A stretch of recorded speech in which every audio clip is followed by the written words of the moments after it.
Assalamualaikum warahmatullahi wabarakatuh. Perkenalkan, nama saya Alin Harisa, NPM 23230338 dari kelas 5I. Di sini saya akan mewawancarai guru penjas dari SMA Negeri 9 Semarang terkait dengan pembelajaran, kajian, dan pengembangan kurikulum penjas. Monggo Ibu bisa memperkenalkan Ibu. Saya Kristiana Pendiantini, guru PJUK SMA 9 Semarang. Pertanyaannya dari pendidik dan pengembangan profesional. Pertanyaan pertama, apa latar belakang pendidik? Saya dari S1 IKIP Semarang. Ya, kalau sekarang namanya UNES ya. Ya, UNES. Kedua, apakah Ibu memiliki sertifikasi atau kualifikasi khusus dalam bidang pengajar tertentu? Ya, kami sama seperti yang lainnya masih sama punya sertifikasi. Sertifikat tertentu ya. Ya. Tiga, apakah Ibu secara teratur mengikuti pelatihan atau workshop untuk meningkatkan keterampilan pengajaran Ibu? Ya, masih, walaupun mungkin kalau sekarang kan secara online ya, jarang yang tatap muka, tapi selalu. Selanjutnya ada pendekatan pengajaran. Pertanyaan pertama, bagaimana Ibu mendefinisikan gaya pengajaran? Kalau saya lebih suka yang bisa panggil sersan polisi, jadi serius santai, lihat situasi. Jadi ketika saya menjelaskan, saya pengen anak serius, tapi ketika di lapangan dan memang suasananya lebih memungkinkan untuk mereka tidak terlalu tegang, kita akan santai.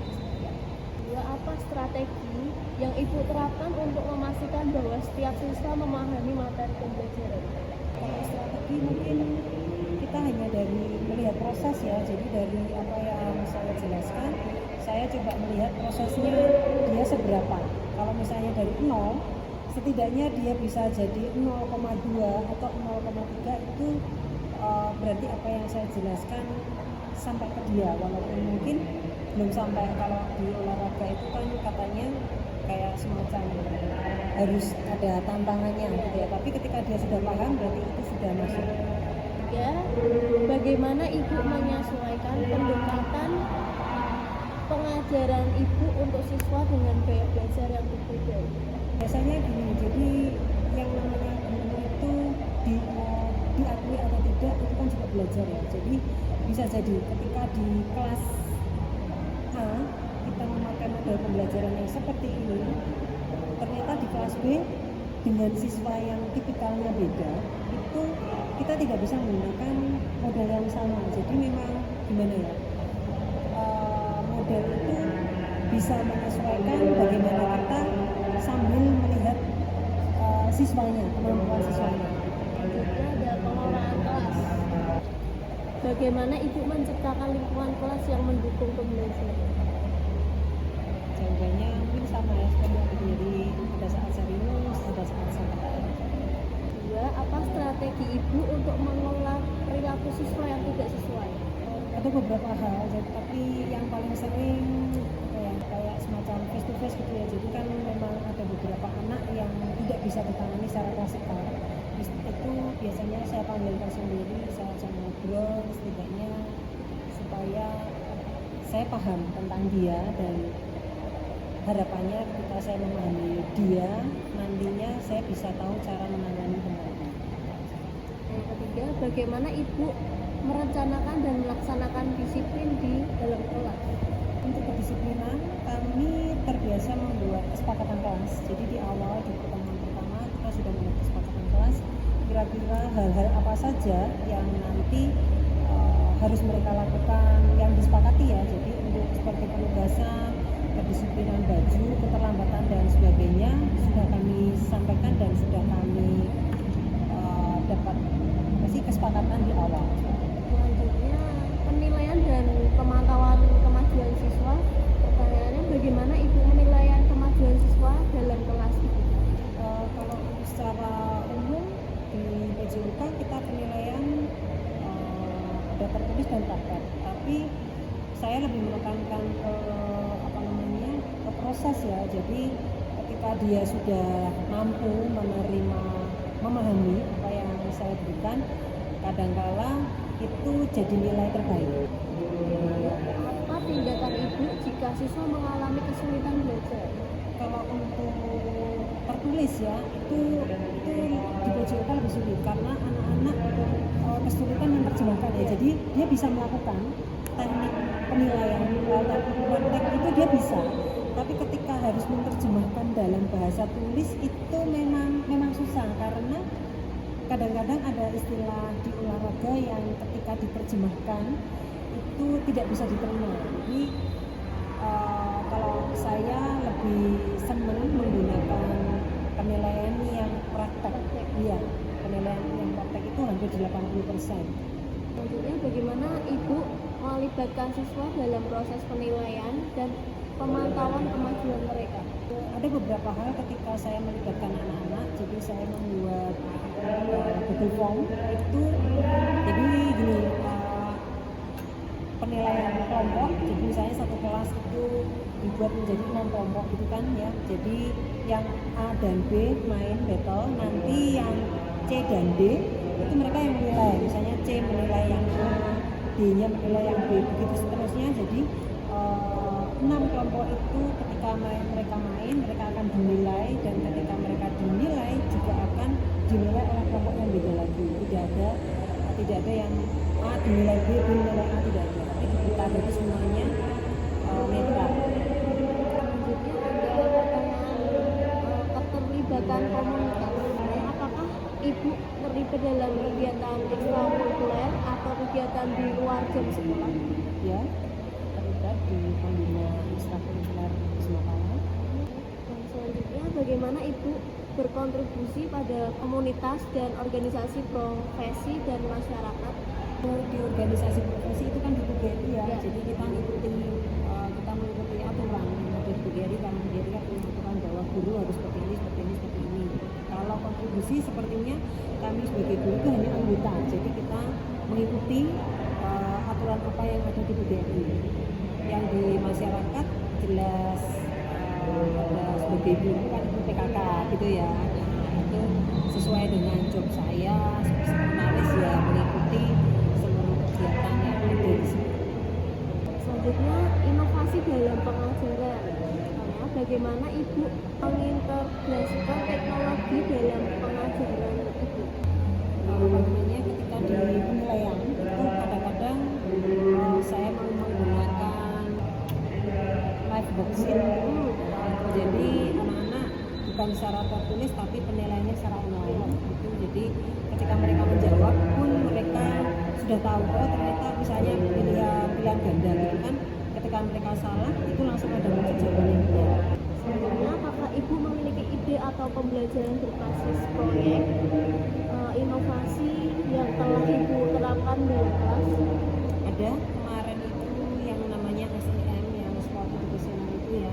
Jadi anak-anak mereka ditunjukkan dulu di situ, mereka ditunjukkan dulu gambar tempat olahraga, terus misalnya dengan pancingan bahwa coba kalau kamu melihat gedung olahraga seperti ini, ada event olahraga seperti ini, kamu bayangkan yang terlibat di situ apa saja. Mereka akan menjawabkan di situ kan ada panitianya, ada atletnya, ada wasit, ada official, bahkan ada pedagang, ada tukang parkir ya, seperti itu. Nah di SEM itu mereka mengambil peran sesuai yang mereka inginkan. Di sini di lapangan di sini kemarin kami SEM yang bulu tangkis, jadi ada penjualnya, ada tiketing, ada panitia yang komplit pokoknya. Jadi mereka merasakan peran yang berbeda pada saat event turnamen bulu tangkis itu. Selanjutnya, pemahaman tentang kurikulum merdeka. Apa pemahaman ibu tentang konsep kurikulum? Kurikulum merdeka itu lebih ke bagaimana siswa diberikan kesempatan untuk memahami materi dengan caranya. Dan bagaimana ibu memfasilitasi pembelajaran yang berpusat pada peserta? Kita menyiapkan ada video yang bisa ditonton, kita memberikan PPT untuk mereka bisa membaca itu, dan kita menyiapkan untuk menjelaskan secara langsung. Selanjutnya, penggunaan sumber belajar berbasis teknologi. Pertama, bagaimana ibu mengintegrasikan teknologi dalam proses pengajaran sesuai dengan prinsip kurikulum merdeka. Kalau untuk IT mungkin lebih ke pemberian video ya, jadi video pembelajaran yang bisa diberikan, dan seperti yang tadi juga ada penilaian dalam bentuk Apa jenis sumber belajar digital atau platform pembelajaran yang sering ibu gunakan? tampaknya itu yang live worksheet. Kemudian ada penilaian formatif dan proses evaluasi.